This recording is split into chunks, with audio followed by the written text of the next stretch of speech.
Assalamualaikum warahmatullahi wabarakatuh. Halo semua, perkenalkan nama saya Karisma Yosinoviana, mahasiswa dari Universitas Muhammadiyah Profesor Dr. Hamka, Fakultas Keguruan dan Ilmu Pendidikan, Program Studi Pendidikan Biologi, semester 5. Alhamdulillah, pada tanggal 1 Oktober 2021, saya beserta 4 rekan saya yaitu Putri Aini, Adis Novi Violina, Anissa, dan Nabila Dwi Nuraj telah melaksanakan kegiatan pengenalan lapangan persekolahan atau yang dikenal dengan PLP1, yaitu berupa wawancara dengan pihak sekolah. Sebelumnya, pasti ada yang bertanya, apa itu PLP1? PLP1 merupakan kegiatan pemagangan yang dilakukan mahasiswa program sarjana pendidikan untuk mempelajari aspek pembelajaran dan pengelolaan pendidikan di sekolah atau madrasah. Tujuan dari PLP1 ini yaitu untuk membangun landasan jati diri dari seorang pendidik serta memperoleh pemahaman atau keterampilan mengenai pemanfaatan sarana prasarana, manajemen lembaga, praktik kepemimpinan efektif, dan kultur lembaga yang menunjang terlaksananya proses pembelajaran di lembaga pendidikan formal. Dalam kegiatan PLP1 ini, sekolah yang kami tuju adalah SMA Negeri 13 Kota Bekasi.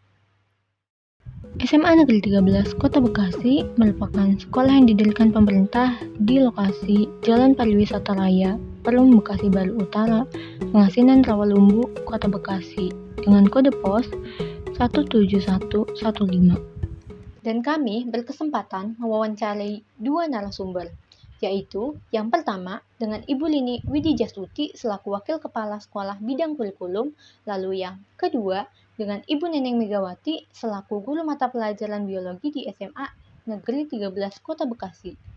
Pada kesempatan kali ini, saya ingin melaporkan laporan dari hasil wawancara dalam kegiatan PLP1 kami. Pertama, saya ingin melaporkan laporan hasil wawancara dengan Ibu Lini Widijastuti selaku Wakil Kepala Sekolah Bidang Kurikulum. Berikut videonya.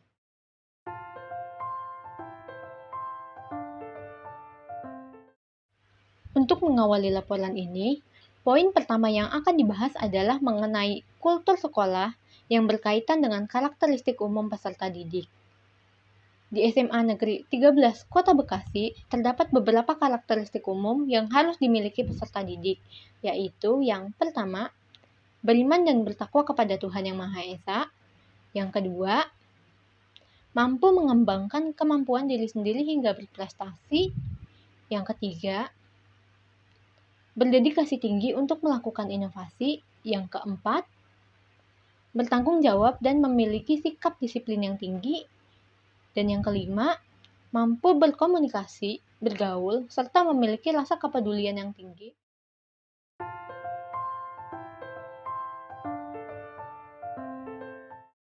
Lalu poin kedua, mengenai struktur organisasi dan tata kerja di sekolah. Struktur organisasi dan tata kerja di SMA Negeri 13 Kota Bekasi dipimpin oleh Ibu Eka Julaiha selaku Kepala Sekolah. Lalu, di bawah Kepala Sekolah terdapat Ketua Tim Penjamin Mutu Sekolah dan Wakil Kepala Sekolah yang memiliki 4 wakil bidang yang berbeda. Yang pertama, Wakil Bidang Kurikulum. Yang kedua, Wakil Bidang Kesiswaan.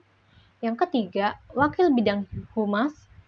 Dan yang keempat, Wakil Bidang Sarana dan Prasarana. Masing-masing dari wakil tersebut memiliki staf-stafnya tersendiri yang langsung dapat berkoordinasi dengan guru dan karyawan di sekolah. Lalu, di bawah naungan bidang kesiswaan terdapat MPK dan OSIS.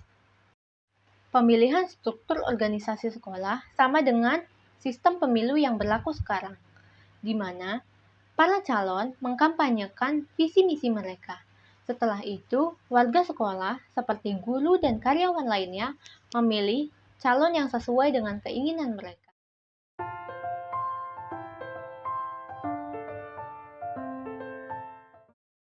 Poin selanjutnya mengenai peraturan dan tata tertib di sekolah.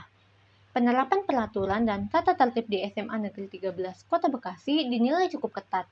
Hal ini bertujuan untuk mendisiplinkan para peserta didik serta untuk mengorganisir seluruh kegiatan yang ada di sekolah agar dapat berjalan dengan baik. Setiap peserta didik dan para guru memiliki peraturannya masing-masing. Proses pembuatan peraturan dan tata tertib di sekolah melibatkan para guru beserta staf sekolah. Penerapan peraturan dan tata tertib di sekolah dibahas pada awal tahun pembelajaran baru pada rapat kerja untuk menentukan peraturan apa yang akan diberlakukan dan sanksi apa yang diberikan jika melanggar aturan tersebut. Sanksi yang diberikan sesuai dengan pelanggaran yang dilakukan. Siswa yang melanggar peraturan akan dikoordinasikan langsung oleh wali kelas. Selanjutnya, berkoordinasi dengan guru BK untuk diberikan teguran, dan apabila masih melakukan pelanggaran, akan langsung menghadap wakil bidang kesiswaan untuk diberikan surat peringatan. Dan terakhir, orang tua akan dipanggil oleh kepala sekolah untuk berunding mengenai sanksi yang akan diberikan sesuai dengan pelanggaran yang telah dilakukan.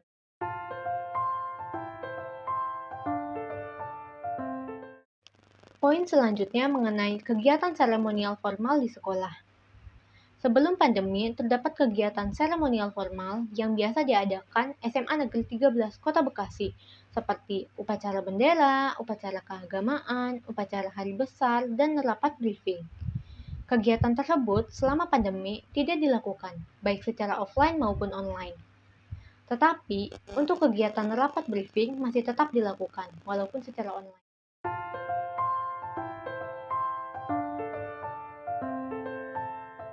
Di SMA Negeri 13 Kota Bekasi, terdapat kegiatan pembelajaran yang dilakukan di luar kelas sebagai penunjang akademik, seperti kegiatan kokurikuler dan ekstrakurikuler. Kegiatan kokurikuler yang ada di SMA Negeri 13 Kota Bekasi seperti kunjungan study tour, penelitian, studi kampus, dan observasi. Tetapi kegiatan tersebut selama masa pandemi tidak dilakukan. Lalu, untuk kegiatan ekstrakurikuler yang ada di SMA Negeri 13 Kota Bekasi seperti PML, Paskibra, Pramuka, Bahasa Jepang, Pencaksilat, Taekwondo, OSN Biologi, Seni Tari Modern, Seni Tari Tradisional, band, basket, sepak bola, dan masih banyak lagi. Lalu, apabila terdapat permasalahan dalam kegiatan ekstrakurikuler, permasalahan tersebut akan diselesaikan oleh pembimbing ekskul masing-masing. Tetapi, apabila tidak bisa diselesaikan, maka OSIS akan melaporkan masalah tersebut ke wakil bidang kesiswaan. Sayangnya, kegiatan ekstrakurikuler di saat pandemi ini dihentikan.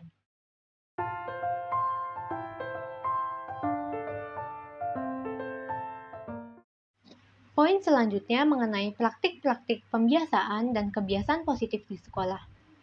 Di SMA Negeri 13 Kota Bekasi, kebiasaan positif seperti membaca doa sebelum belajar, praktik ibadah, masih dilakukan. Kebiasaan positif ini tetap dilakukan secara daring dengan guru sebagai pembimbing kegiatan tersebut. Guru akan mendengarkan dan mengoreksi apabila terdapat kesalahan dalam pengucapan ataupun menjawab.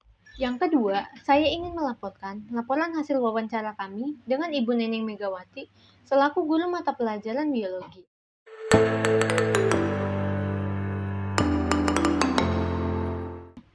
Poin pertama mengenai kegiatan belajar mengajar di sekolah. Kegiatan belajar mengajar di SMA Negeri 13 Kota Bekasi sudah mulai menggunakan sistem pembelajaran tatap muka terbatas dengan jumlah siswa 50% dari total masing-masing rombel, kemudian seminggu hanya 2 kali pertemuan. SMA Negeri 13 Kota Bekasi melayani online dan tatap muka secara bersamaan dengan pemberian tugas yang sama rata. Ketika pembelajaran daring, SMA Negeri 13 Kota Bekasi menggunakan aplikasi Microsoft Office dengan dikombinasikan media lainnya seperti Google Classroom dan Google Form. Untuk mata pelajaran biologi, kegiatan praktikum tetap diadakan dengan menggunakan model pembelajaran based learning, seperti mengerjakan proyek yang dikerjakan dalam jangka waktu tertentu untuk menghasilkan produk. Sebelumnya, guru akan menjelaskan secara detail tentang praktikum yang akan dilakukan. Dan siswa yang mengerjakan harus melaporkan hasil kegiatan praktikum mereka dengan membuat PPT yang di dalamnya terdapat video langkah-langkah praktikum. Praktik pembelajaran tatap muka terbatas dinilai cukup efektif.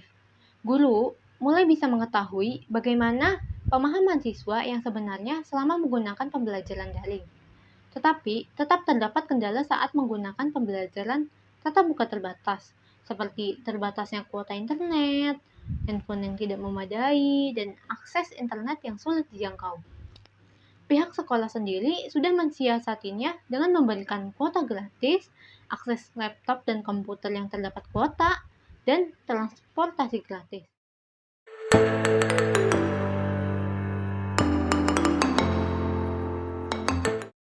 Poin kedua mengenai proses penilaian saat pembelajaran tatap muka terbatas. Guru melakukan penilaian dengan menggunakan aplikasi. Misalkan, saat melaksanakan ujian, guru sudah menyeting soal atau kuis di aplikasi online sekaligus dengan penilaiannya. Tetapi, proses penilaian saat pembelajaran tatap muka terbatas lebih sulit daripada pembelajaran daring. Dikarenakan, sulit mengawasi bagian luring dan daring secara bersamaan. Kendala lainnya adalah sulit untuk menilai kebenaran dari jawaban siswa yang mengikuti ujian secara daring. Tetapi, penilaian tersebut tidak hanya dari kognitifnya saja, tetapi terdapat nilai sikap dan psikomotorik. Oleh karena itu, guru lebih sering memberikan tugas psikomotorik untuk mendukung dan menghindari kecurangan.